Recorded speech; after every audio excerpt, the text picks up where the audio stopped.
We're into our next round of Ask Sika Anything, and all of you have done an incredibly good job of coming up with some sparky little questions here that I think are going to get Sika giving us some of the top secret kind of insights that being a pro triathlete and an amazing marathoner and such. So Sika, are you ready for our next round? No, I'm not. I saw a sneak preview of them and the questions are hard. Yes, they are, but I will help you along the way. So Okay, good. here we go. So the first thing is an easy one, sort of, because it's all about rest and sleep, two things that athletes love, right? And your recovery but habits. That's not easy to find. That's part of the problem. So tell us, how does the rest and sleep and recovery fit into your schedule? How do you make it part of your training? Well, I'm on the East Coast, so it's 8 p.m. here, so it's getting close to my bedtime. Absolutely. Yeah, I don't have children, so luckily I can get to bed at a decent hour. And on the weekends, most people are early risers, and I am, but I choose one day on the weekend actually to sleep in to get some extra rest. So that is my secret. I know most people get up at like 5 a.m. on Saturday and Sunday, but that one of the days I always choose, and I try to not set my alarm and let my body rest and recover and wake up naturally. I don't think enough people do that. And other than that, you see all these recovery tools out in the market. I am a slave to those as well, actually. What's your favorite? What's your favorite weapon for recovery? I really like the percussion guns, the vibrating guns. Mm-hmm. So if you don't have the time to go out and get a massage, and those can be really expensive, it's better to put the like $80 towards the gun, and then you have the vibrating gun at home to massage your legs whenever you want. And I put my legs up, I'm watching Netflix, and I try to do that like every other day. All right, so you've made it a routine, you've made it part of your plan. It's a habit for you. For me, I think the key is don't blow this off, right? You make it a priority for yourself. You make sure that you're getting adequate rest and recovery. It's easy for a lot of athletes if they, feel like, oh, I should take a rest day, but I skipped that workout. Now I got to do it today instead. You start messing with your rest schedule. It's a bad thing, correct? Yes, definitely. Yeah, sleep is super important. And I do find that even when it comes to food, that can affect your sleep habits and stuff. So I do say no to going in my fridge after about 8 p.m. There's nothing wrong with having snacks at night, but I do find that if I have something sugary like ice cream or something like that at night, I kind of skyrockets my blood sugar, I guess, and I don't get as restful of a night of sleep. So I think it's important to pay attention to the type of food that you're putting in your body, because your body does react to that. And I'm laughing because somebody wrote people get up at 5 a.m. on Saturday and Sunday. You would not believe how many athletes get up that early to train. Yeah, some during the week too do that. Yeah, that's a great tip on food versus sleep. For those of you out there that are having difficulty with your sleep, there is a book out there called The Sleep Solution. It's written by Chris Winter. He's an MD, and he talks through what broken sleep is and how to prioritize sleep and how to have healthy habits regarding sleep. So in case that's something, the person that asked about that, in case that's a problem for you or anyone else, look that up, The Sleep Solution. Thank you, Sika, for that. So next question we want to ask you about is, and you don't have to go into deep detail here because some of this is probably top secret for a pro, but walk us through what your training looks like when you're trying to get race ready. Even if it was a marathon and not a triathlon, perhaps, do you include cross training with your training for a marathon? What kind of details go into your getting ready for a race? Yeah, so funny thing is, when I was just a runner, like when I was just training for my first marathon and trying to build mileage and all that stuff, I actually got injured quite frequently. It wasn't until I cut back on how much I was running and incorporated cross training, like swimming and biking into my schedule, like using different muscle groups, still staying active, but when you're swimming, there's a recovery aspect to it. So I actually found cutting back on how much I was running and incorporating other ways to stay active and fit got me in really good shape, and I started actually running faster. In terms of building to a race, I wish I could give you the details. I have a coach that I pay and I follow and do whatever he says. And I try to stick to that as much as possible. There's a method to his madness, and we've been working together for a few years. So I'm kind of understanding the trend of building gradually. And then as I get closer to a race, we start cutting back a little, and we call that the taper, so that your body can kind of recover, feel fresh. And then the week that you're heading into the race, you're kind of ready to go. And then after I do a race, I might take a day off and then slowly, gradually build back up to things again, but not too fast to prevent injury and give myself time to recover. It's interesting you mentioned coaching right there. We're big into coaching at ServiceRocket too, and in helping our Rocketeers learn new skills and such. Would you say that your coach has given you new perspectives on your training, or given you new skills to use, just approaches to it? Has it changed you as an athlete by having a coach? Oh, for sure. I don't think I knew what I was doing before. You think most people want everything really quickly, so they tend to do too much too soon, and you end up burnt out, tired, and you don't last very long. Or you end up injured before you even get to the race. So I think it's really important to work with somebody who knows what they're doing, who's had years of experience working with different people. And, even though they are professional, you still have to listen to your body. Like, they could say, I want you to do this tomorrow, but if you're not feeling well, or you develop a cold, or you just have a lot going on, it's okay to say, like, this is what's going on, and to cut back. So you have to listen to your own intuition as well. But yeah, I look at him as like my advisor, and we have a relationship where I am very open and honest with him, and I tell him everything that's going on. For the ladies, if it's that time of the month, I mean, all these things are really important to feeling good and getting the best out of yourself. So yeah, I love my coach. He's hard on me, but he's definitely gotten me to where I am now. Yeah, I've noticed some of the back and forth between you and your coach on your Instagram feed. You definitely have some banter between the two of you. Feel free to join along, folks, if you follow Sika on Instagram and see what I mean.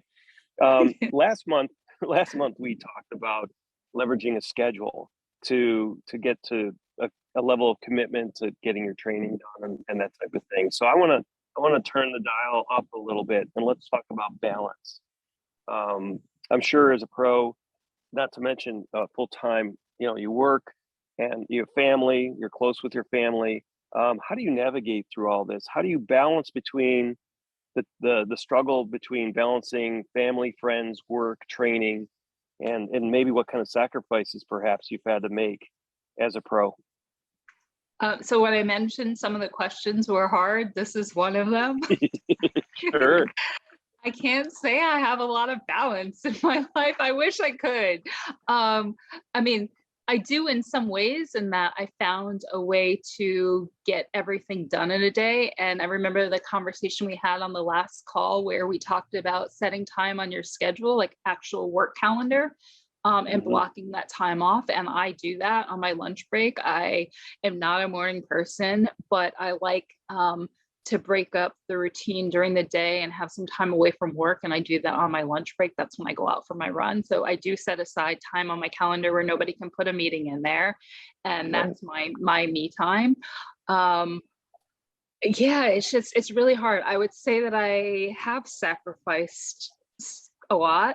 Also, a little bit more about that. What would you consider some of the primary sacrifices? Gosh, now that I've reached this point, to be honest with you, I look back and I'm like, oh, I kind of wish I didn't say no to that. I mean, I'm ashamed to say I've missed friends' weddings before because I had a race already on my calendar and I was training for that. And I know that's so selfish and sad to say that I have like not been to some of my friends' weddings over a race, but when I was chasing my pro card, I was so dead set on having achieving that goal that I knew I had to cut out a lot of distractions. I do work a full-time job, and before the pandemic, I was going to the office. So I said a lot of no's to happy hours because I Yep. knew I had to train after work and I couldn't go out and have drinks and all that fun stuff. And sometimes I look back and I'm like, oh, that could have been really great bonding experiences with my coworkers and my boss and stuff. But I guess you just have to prioritize like what's important to you right now in your life. And for me, it was there was never a Black woman who was a pro triathlete before, and that really touched me. And I was like, that's my goal. That's what I want. So I have to say no to some of these other things that look like they could be a lot of fun, but from a historical perspective, that was just what was most important to me. It's funny you bring up the historical perspective too, because I want to take this one level deeper, and you can tell me to shut up if you want. But we do a lot of retrospectives. We look back, we do projects and things like that. We look back, what did we do right? What did we do wrong? What could we do better? Do you ever do a retrospective on your training and say, looking back, I probably could have gone to that wedding, or maybe I should have done this or that? Is there anything you would change looking back, or have you made changes based on a retrospective? And again, you have the option to pass. Oh, I look back a lot, and I really try not to have any regrets. You don't have any control over it anyway, and I'm not religious, but sometimes I feel like we're all just kind of destined to be where we are. And you make the most of the decisions that you make, and you live with those decisions. But yes, I look back. I mean, there are times I'm like, why did I fly to Texas and do that Ironman 70.3 race and have that horrific crash and end up in the hospital? Yep. And if I could go back and change that. But then if that hadn't happened, maybe it wouldn't have caught the idea or caught the attention of Rob, and I wouldn't be on this platform and an ambassador for ServiceRocket. So I try to just appreciate every decision I've made because it's gotten to me where I am now. That's awesome. That's awesome. When we talked about motivation last time, we talked about, I was prodding you a little on that one, that last mile, and you thinking about the people out there cheering for you and things of that nature. Let's rewind a little bit before even a race starts. You feel pressure? You feel pressure to perform or to live up to a certain standard? And when I say this, because we do this in business too, are you holding yourself to a standard that's a little too high, or it's accountability that's not fair to you? A lot of questions in there, but basically looking at what kind of pressure you put on yourself. Yes, I have a lot of performance anxiety. Admittedly, even before hard workouts, like wow. I'll look at the workout that my coach gave me, and I'm like, how am I going to survive that? That is going to hurt so bad. I don't want to do it. And I'll actually be a little nervous all day. And when it comes to racing, I it was very bad. Actually, I get sick the morning of. I have thrown up before races out of nervousness and stuff. But I would say it's more self-imposed expectations for myself. It's usually, gosh, I've sacrificed a lot. I put so much energy and time into this. I want it to go well so bad. And what if it doesn't go well? Was it a waste of time and stuff? But I'd say having these candid conversations with my family, having my dad at the races, so that I could say these things to him. And he's like, it's just a triathlon, Sika, like, calm down. And then there will be another one. And then God willingly, another one. So, and also not to keep bringing things back to the crash, but it changed my perspective on a lot of things. Before, I used to get nervous about, I wanted it to go so well. But then after my crash, I'm like, you know what? It's a good day if I still end up on my feet, crossing the finish line, healthy, having dinner with my family at the end of the day and talking about the race. So putting, I guess, so much pressure on yourself on surface things isn't always the healthiest thing. It's really getting, just really being healthy and like I guess being grateful for the opportunity. Like, I don't have to do this, I get to do this. So changing your mindset. My wife reminds me of that all the time. You volunteer to do this training. No one is forcing you to do it. You do it yourself. And you bring up perspective. And the advice I often give people is just be careful, cautious on how you measure success. And so when you talked about perspective and saying success today is finishing this race, not finishing first, not finishing fifth, not finishing a certain amount of time, it's finishing. In business, we have to do the same thing. How do we measure success? What is considered a success? And as Rob says, build process to drive outcomes. That's one of our values. So it's a great perspective you shared with us. Lastly, before you share with us your what's coming up, the last question I want to ask you is, as it pertains to your professional life, how is training? This is a two-sided question, because on the one side, how has training influenced your professional work at Ferguson, or maybe even your approach to work? And at the same time, you could flip it around and say, how has Ferguson accommodated you in your quest to become a pro and in your training requirements? So how does that work? We're curious. Yeah, I used to also suffer from, I suffer from a lot of different nerves, I guess. It all performance related. So doing presentations in front of a large group, especially executives, I used to get extremely nervous. But then you know how it is. After you've done like an Ironman, you've done like these crazy, after you're like, oh, this standing up in front of a room. Yeah, just presenting, like I'm not hyperventilating or sweating or, like trying to catch my breath to get through this. Like I got this. So I would say the racing and everything has given me a lot of confidence in that area, knowing that, I've gotten through a lot worse. Absolutely.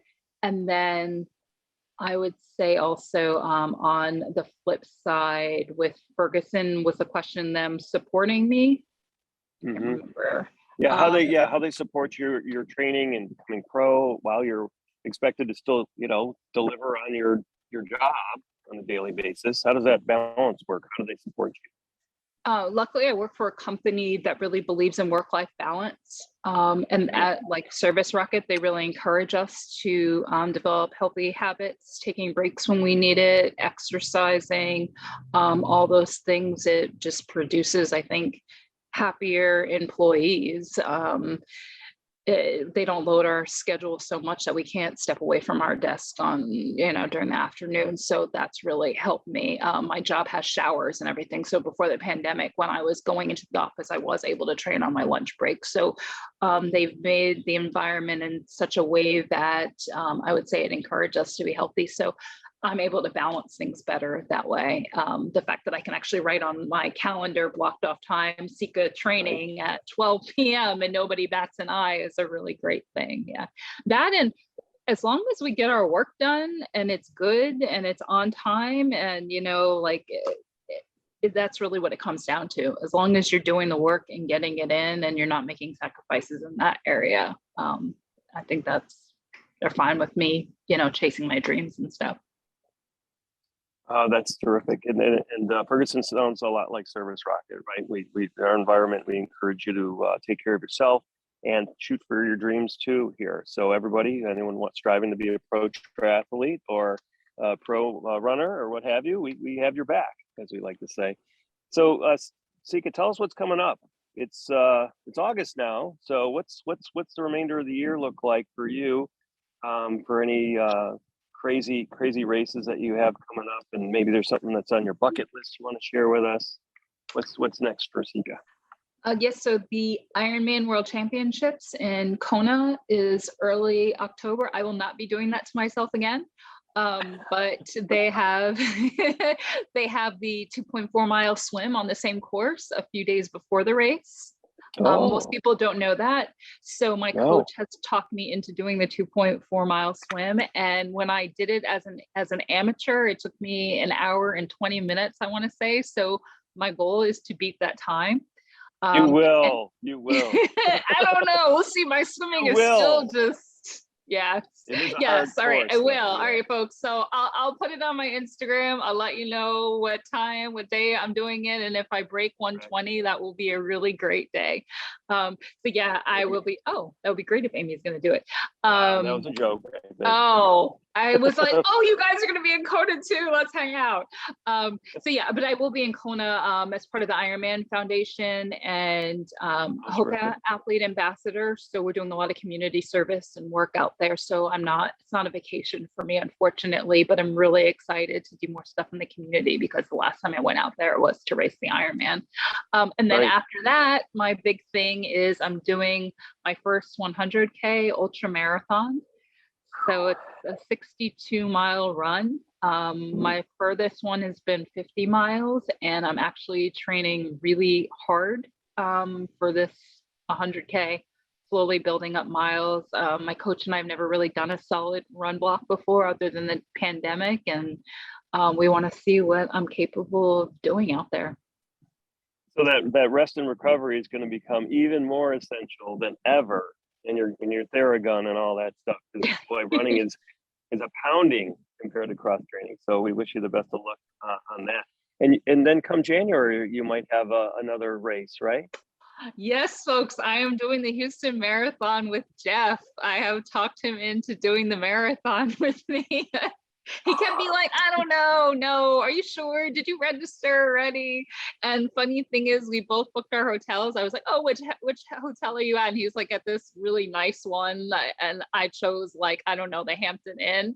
And I'm like, well, I'm just low budget. So I chose the Hampton Inn. And he's like, I only chose mine because it's the closest to the finish line. I didn't want to have to walk far.